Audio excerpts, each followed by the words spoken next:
It's almost time for the long weekend, and Mary from Tamarack has an easy 3-step long weekend survival kit. So, Mary, the first thing that's always in my survival kit, regardless of whether it's a long weekend, is sunscreen. I like to use it all year round, but why is it particularly important for a long weekend?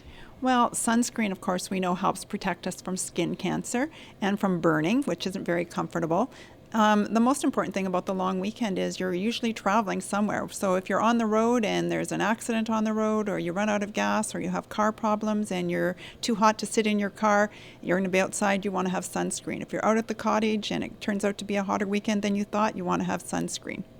Now, sunscreen takes many forms, and I've actually found a great form that doesn't sting the eyes and it doesn't smell bad. I love it. I use it all the time. So, what different forms does sunscreen take? Well, you can actually buy sunscreen that's safe for babies now. That was never available before. And what they've done is they've taken the titanium dioxide out of the baby sunscreen. So it's zinc oxide. Certainly for baby skin, you want to keep them out of the sun as much as you can. But if you want to be precautionary and you want sunscreen, you can use that one. Then there's sports sunscreens. And the nice thing about sports sunscreens is that, just like you were saying, Anne, they don't sting the eyes. So when you're perspiring and you're working out and you're running, you're bicycling, you're playing tennis, whatever you're doing, it's not going to sting the eyes. And then the other ones, they're UVA protected, UVB protection, and they also have no parabens in them, which is a real allergen for a lot of people, no dangerous chemicals, so they're completely safe to use and wonderful. You also have the hat and the sunglasses. What about those?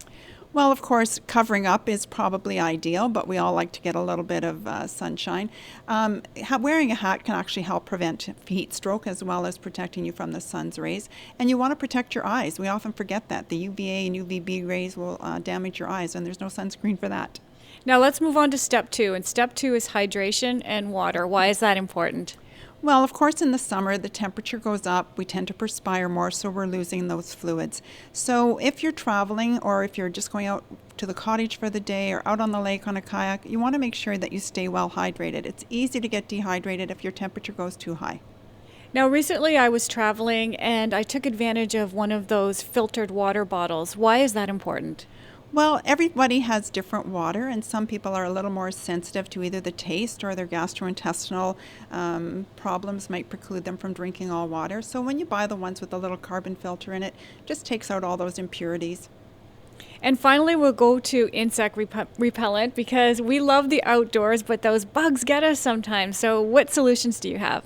Well, living in the north is certainly part of that. The best advice I have is use a natural insect repellent. They're very effective. Some of the most effective ones actually have catnip in them, which sounds ironic, but it actually helps repel mosquitoes. Neem is another important ingredient in them. And again, those sunscreens are completely safe. You can even use them on your pets, and you can use them on children. You can even make your own if you want to use essential oils. So with these 3 easy steps, you can have your long weekend survival kit ready. For Go on Shaw, I'm Ann Gordonere.